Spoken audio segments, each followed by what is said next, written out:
Housecat here. Are you ready for your next run?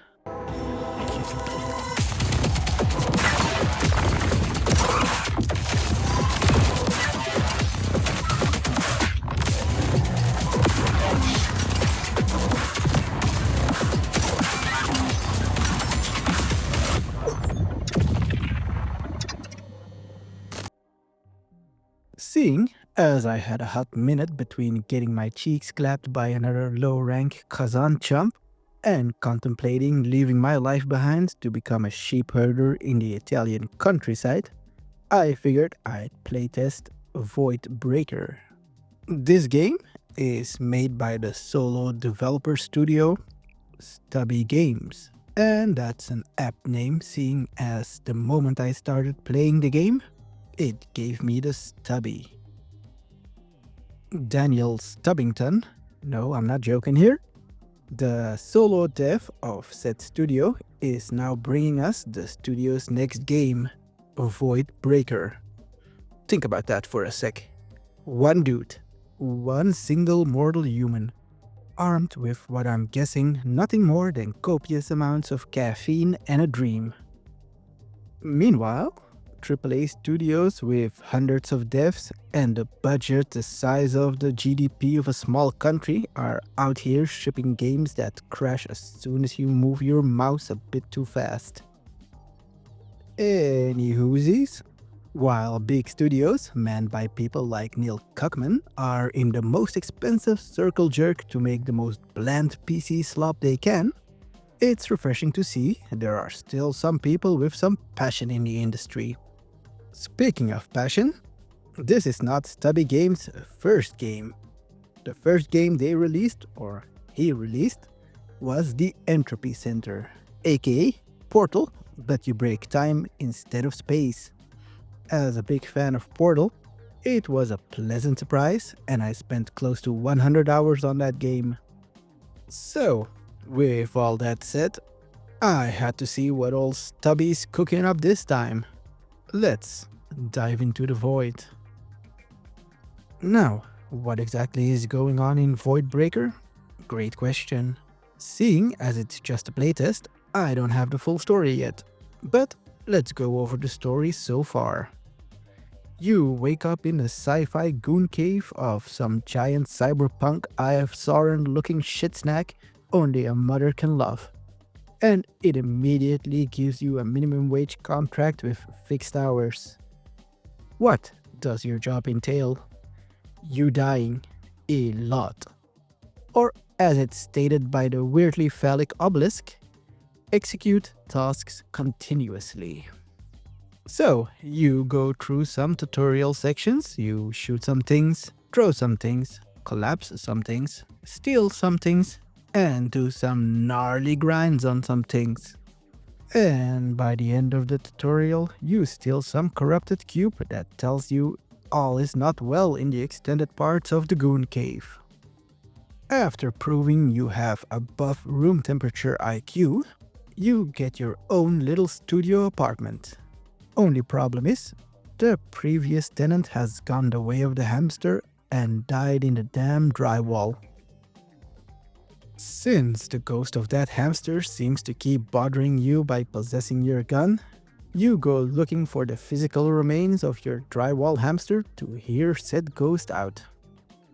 When you arrive in the dead hamster's room, he asks you to pick some chip off him so you can both go into some kind of Avatar-style flashback where he basically tells you to try to escape by using a malware key. So, on your first run you go. Your job is to jump into cursed arenas full of twitchy enemies and get absolutely folded until you learn to move and use the terrain to your advantage. Or uninstall the game in a fit of rage and self-reflection. On your travels between dying and crying in the fetal position, you learn about the lore of the world, yourself, and the other entities. And while the playtest is quite limited, I was like a fish that just tried to grab a suspicious underwater fly. I was hooked. Alright, let's start gameplay. Imagine if Doom Eternal and Bulletstorm had a baby, and that baby was raised on control, monster energy, and glitchcore music. That, my dear listener, is Voidbreaker. The movement is buttery smooth. You're dashing, sliding, gravity tethering, and double jumping like a caffeinated ninja on PCP. It's not just about shooting, it's about dancing through bullets and explosions while collapsing buildings on enemies. Speaking of shooting, the gunplay is top-notch. You start with a basic gun, but as you progress, you find mods that let you customize your arsenal. Want a handgun that spits fire? Done. An ability that slows down time? You got it. The possibilities are endless. And while getting shot must surely suck, imagine having an apartment building collapsed upon you. The environment is your playground. Walls? Blast through them. Floors? Collapse them under or above your enemies. It's like playing the most satisfying version of explosive Jenga ever.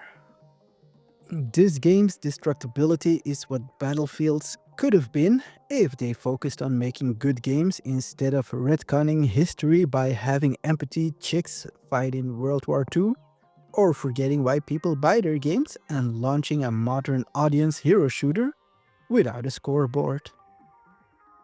Here, the destructibility is not just nice to look at, it actually serves a purpose. Collapsing a roof over multiple enemies lets you stun them. And when you kill stunned enemies, you get health. Pretty sweet deal if you ask me. Each run is different. The game throws random challenges, enemies, and rewards at you. One moment you're fighting a swarm of drones in a tight corridor, the next, you're in an open arena dodging close to infinite projectiles, like you just faced into a bullet hell game. And let's not forget about the bosses and mini-bosses.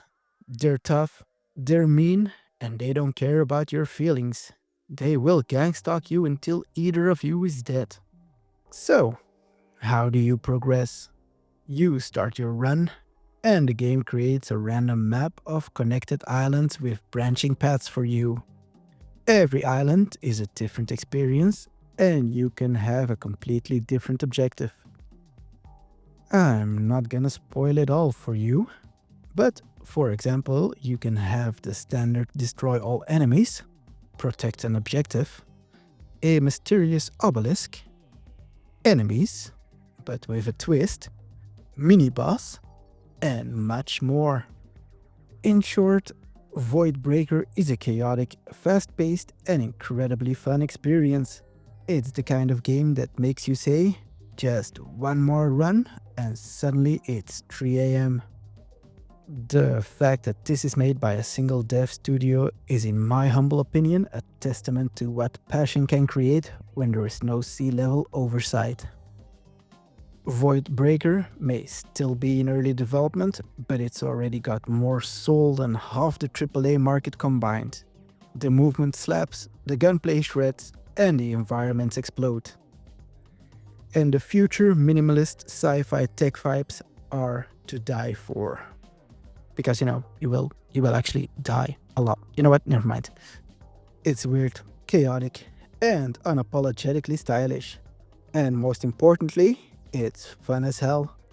Even when I was getting folded like a cheap lawn chair by flying robots with anger issues, I was ready to dive right back in to exact divine vengeance. So, to Daniel Stubbington, wherever you are, keep cooking, sir. And to the rest of you, playtest the game, and if it looks fun to you, wishlist the game. And support the devs who still give an am. Anyway, that's it from me. I've been Housecat. Now, if you'll excuse me, I'm off to make an under-the-table deal with a cursed obelisk, just to unlock the powers of a minor god. Seeing as one of those constructs seem to be getting IDs. And we can't have that now, can we?